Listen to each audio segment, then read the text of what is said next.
Kenapa Agus akhirnya mau memberikan uang itu? Karena Agus tidak mau dibully. Paling lambat 30 hari dana tersebut harus diserahkan ke yang bersangkutan. Transfer 95 juta, 98 juta dibuletin jadi 100 juta. Kan lucu gitu loh. Itu kan fitnah.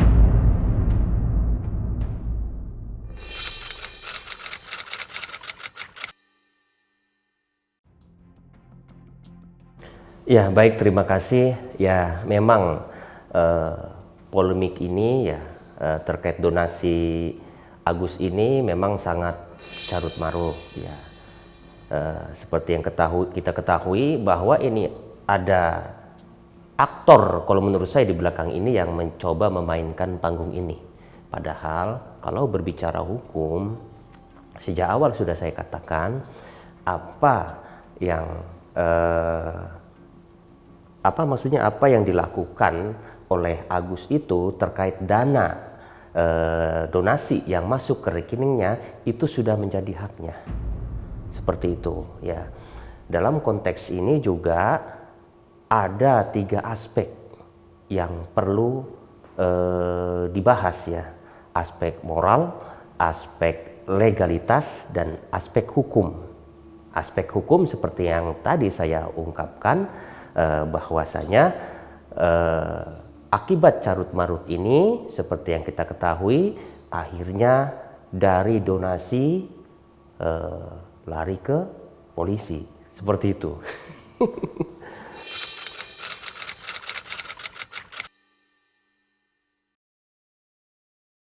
Karena sesuai Permensos nomor 8 tahun 2021 itu ya sudah jelas ya bahwa yayasan itu hanya sebagai seperti jembatan gitu loh, jembatan penghubung antara donatur dengan penerima dana seperti itu gitu loh, dan peruntukannya memang harus jelas ya. Jadi langkah yang seharusnya sejak awal apabila memang itu diinisiasi oleh yayasan, maka yang dicantumkan dalam media sosial itu harus menggunakan rekening yayasan, tidak menggunakan rekening pribadi seperti itu. Nah, ini juga kita perlu tanyakan gitu loh. Kenapa ada ide menggunakan rekening pribadi? Itu harus dicari alasannya seperti itu gitu, karena bagaimanapun selain tidak dibenarkan juga akhirnya seperti ini gitu loh, saling mengklaim, padahal secara hukum dana itu mutlak miliknya Agus, tidak ada undang-undang ataupun aturan yang mengatur terkait dana yang diterima langsung oleh Agus. Bahkan tidak ada aturan yayasan yang boleh mengatur dana yang sudah disumbangkan. Ide memasukkan rekening pribadi itu gitu loh, untuk apa gitu loh? Kan sebenarnya lebih baik dilakukan dengan menggunakan rekening yayasan, bukan rekening pribadi. Katanya mau kontrolnya lebih mudah, ya nggak? Seperti itu gitu loh. Jadi suatu contoh gitu ya, kita ini contoh lain ya, kita akan menerima uang gitu loh, masuk ke rekening kita sebesar 2 miliar. Kita pilih cash apa masuk ke rekening kita. Kalau masuk ke rekening kita, jelas itu bisa kedetek, bisa aja kita nanti kena pajak lah, apalah, seperti itu gitu kan. Dan selain itu juga ya bisa lah lainnya gitu loh. Mungkin itu ide kreatifnya lah seperti itu gitu loh. Itu berbicara hal lain, makanya itu juga perlu diklarifikasi oleh yang bersangkutan. Kenapa punya ide memasukkan rekening itu gitu loh. Padahal dia tahu sendiri regulasinya seperti apa.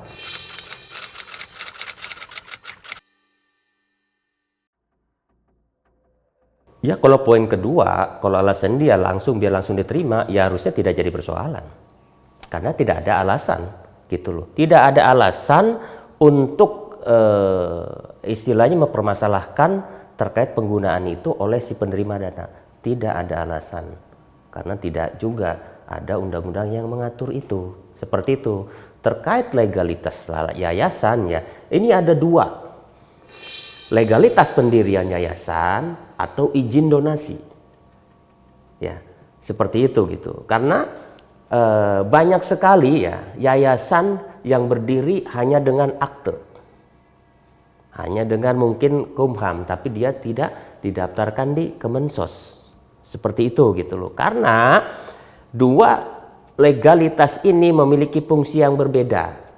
Ya, terkait perizinan atau akte yayasan itu ini memang terkait legalitas yayasan itu sendiri. Terkait izin PUB ya, pengumpulan uang dan barang itu tersendiri.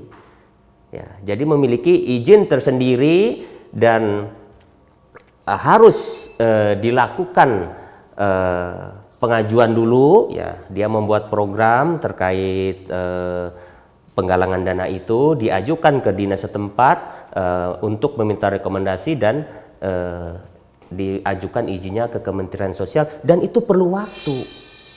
Ya, tanpa saya harus mengatakan ini legal dan tidak, tentunya bisa dari bahasa saya ini bisa dipikirkan seperti apa ya, dari durasi yang mereka lakukan gitu, dari podcast sampai penerimaan dana.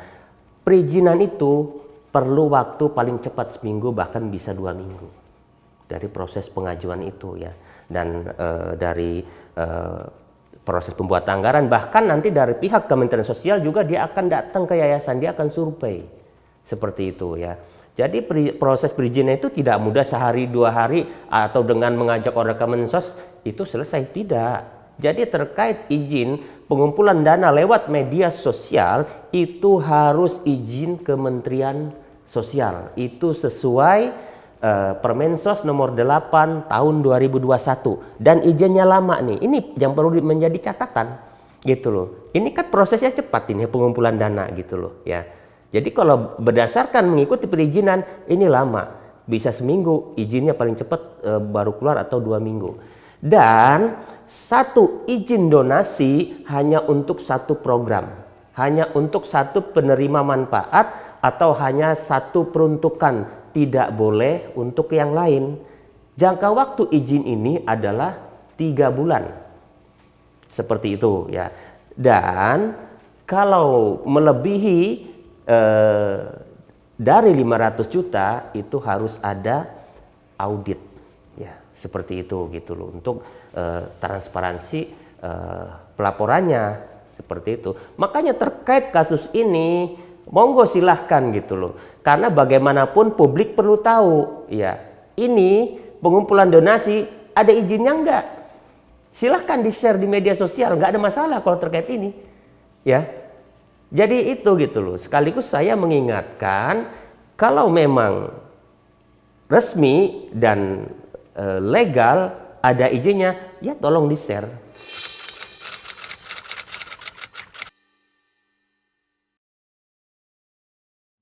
Tidak ada yang mengatur, tidak ada yang salah. Justru yang dibilang yayasan agar yayasan bisa mengatur, itu yang perlu dicari di mana dasarnya. Karena tidak ada. Karena dalam Permensos sendiri nggak ada. Begitu dana dikumpulkan, paling lambat 30 hari dana tersebut harus diserahkan ke yang bersangkutan. Tidak ada diatur harus buat apa. Karena pada prinsipnya kita membantu itu, membantu korban atau membantu orang yang terkena musibah, bukan dilihat mananya yang luka. Ya enggak? Kita membantu kehidupannya. Ya, jadi apa yang kita berikan itu ya memang buat bantu mereka. Poinnya memang yang luka itu mata, kan bukan mata aja, tangannya, kakinya. Apakah kalau misalnya fokus di matanya begitu ngobatin tangannya itu salah?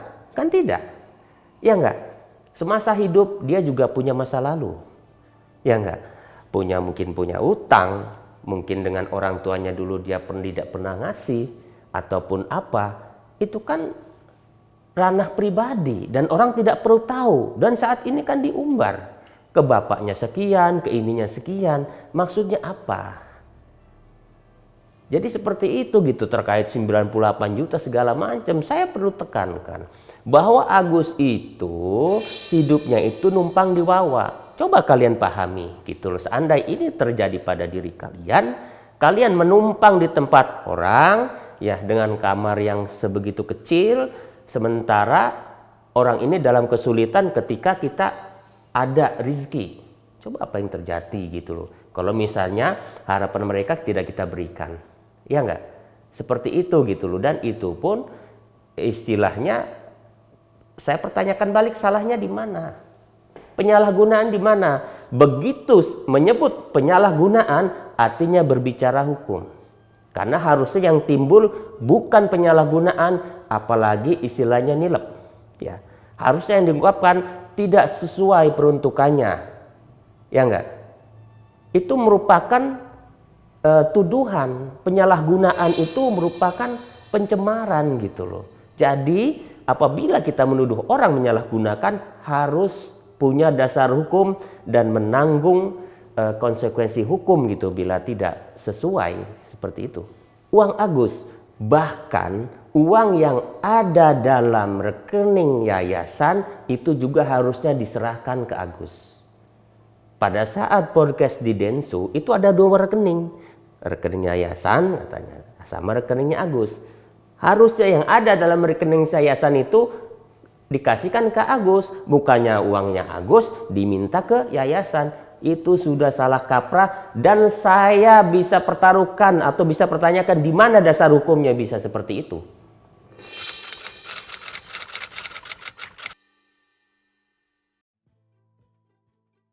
Nah, ini kita berbicara moral ya. Berbicara moral bahwa apa yang dilakukan oleh Nopi itu memang menyentuh hati, membuat orang kagum dan membuat orang empati gitu loh kan, seperti itu gitu loh. Tapi gitu, secara tidak sadar bahwa dalam perjalanan proses itu gitu loh, berakhir pada saat podcastnya Densu.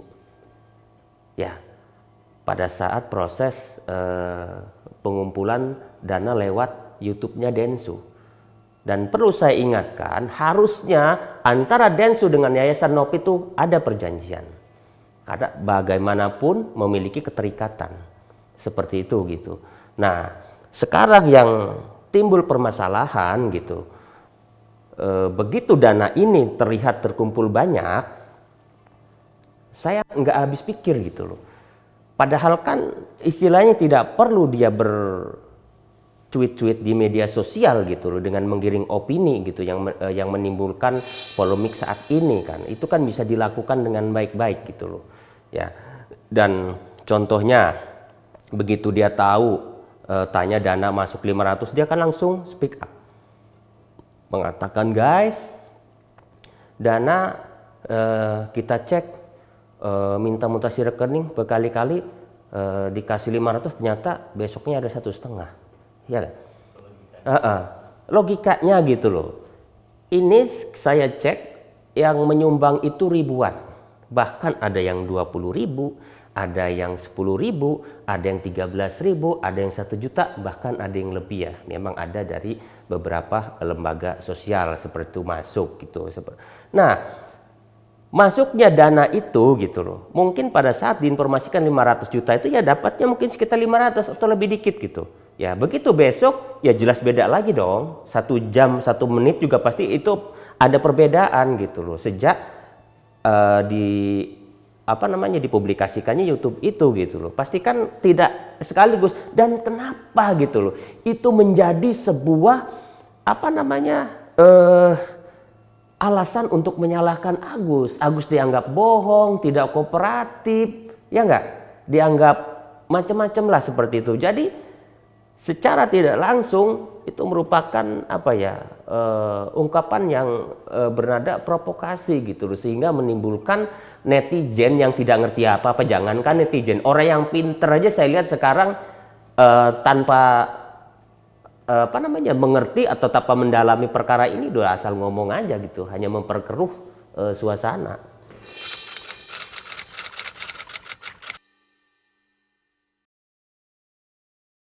Tidak ada kewajiban, karena kewajiban apapun kita harus mengacu pada peraturan yang ada. Dia kan yayasan, tidak bisa membuat aturan sendiri. Ya, yayasan berhak melaporkan apa yang didapat, apa yang dilakukan pada Kementerian Sosial. Ya, yang wajib Agus laporkan adalah jumlah laporannya. Gus, total dapat berapa? Dapat segini, selesai. Seperti itu gitu loh. Karena di ending ya, dibuntut ya. Iya. Karena atau misalnya seperti yang diungkapkan buat Mas Agus 3 hari, ya 3 hari ujung ditanya dapat berapa. Jadi kita tidak perlu menanyakan detailnya, itu nggak ada. Itu bahaya gitu loh. Karena bagaimanapun seperti mutasi rekening itu merupakan data pribadi yang tidak boleh disebarluaskan. Ya, alasannya agar yayasan bisa mengatur, tidak diatur, nggak ada. Dasarnya apa? Coba, nggak bisa gitu loh. Sekarang kita misalkan nyumbang siapa, contoh kasus Gala. Itu kan dulu kan bermasalah, ya nggak? Toh nggak ada yang bisa berbuat apa-apa karena memang sudah haknya. Karena tidak ada aturan yang mengatur itu gitu. Jadi jangan ngatur-ngatur sendiri gitu, apalagi buat susah orang gitu loh. Agus hanya takut dan nggak kuat dibully. Tapi Agus merasa benar dan memang benar. Sekarang silahkan tunjukkan gitu loh. Kesalahan Agus di mana gitu loh, seperti itu. Ya enggak? Kalau misalkan dia menggunakan ini buat ini, itu kan uangnya tidak banyak. Ya enggak? Bahkan uang itu sudah kembali 1,3 gitu loh. Kenapa ini justru gitu bulan ini masih 1,5? Agus ini saat ini tidak menikmati. Hitung aja gitu. Yang 98 juta sama Wawa. Coba hitung aja. Jadi nggak ada 1,5 juga. Gitu. Ini kan orang aneh-aneh. Transfer 95 juta, 98 juta dibulatin jadi 100 juta. Kan lucu gitu loh. Itu kan fitnah. Ya enggak? Tidak sesuai fakta gitu loh. Tapi melakukan pembelaan itu sudah sesuai fakta.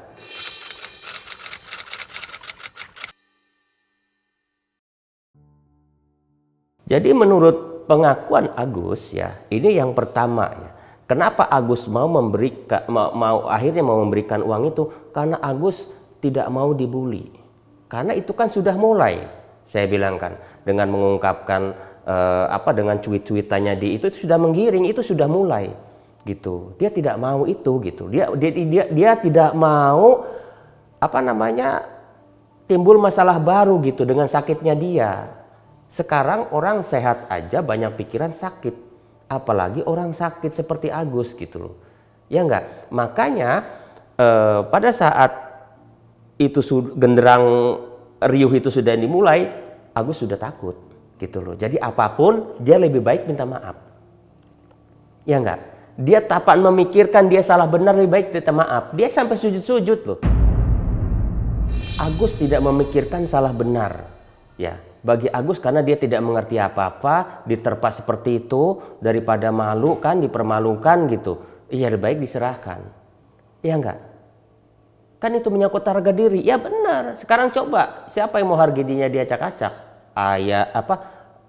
Orang tuanya, mungkin keluarganya dia acak semua. Sampai mereka pun kalau keluar pakai cadar. Saat ini gitu kan. Ya buktinya itu dana hampir 90% udah sama mereka. Harusnya itu udah selesai dong. Ya enggak?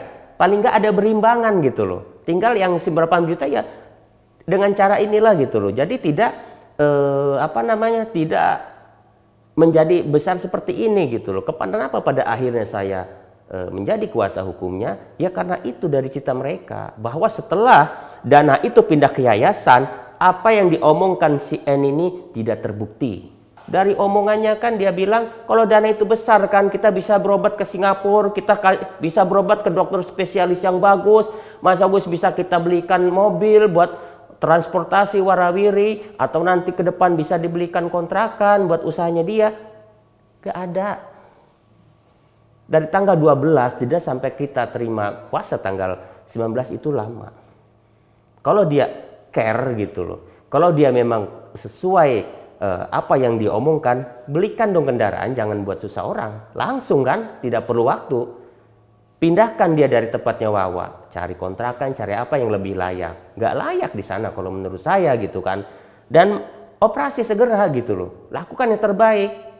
Bawa ke Singapura gitu seperti apa yang diomongkan. Itu kan gak terbukti. Sementara dia masih dibully. Dia masih dicaci maki di media sosial. Makanya dia minta keadilan. Pak, uang sudah saya kembalikan. 1,3 M. Kenapa saya harus seperti ini? Saya ini sedang sakit, Pak, katanya.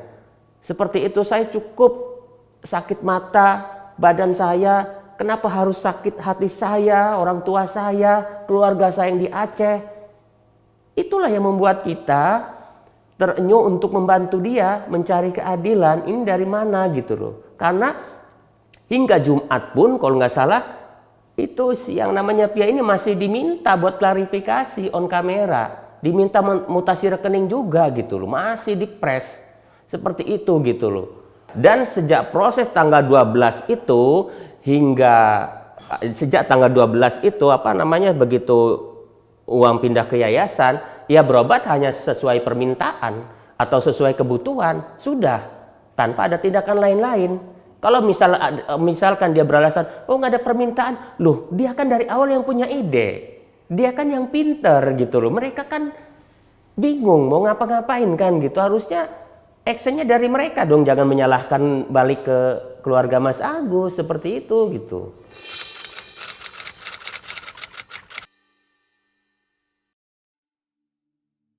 Ya kita sampaikan ya, bahkan terkait bulian itu bukan hanya Agus ya, kita juga selaku pengacara dibully. Nah itu kan istilahnya yang gelap mata ya, bahwa posisi kita itu sebagai advokat memang tugas kita itu memberikan perlindungan hukum dan memberikan hak agar merasa diberikan keadilan kepada yang membutuhkan. Seperti kita berbicara hukum, berbicara alur yang jelas gitu loh. Makanya kita coba membuka mata, membuka hati netizen untuk segalanya itu dilihat jangan dari sisi moral, dari sisi hukum seperti apa ya.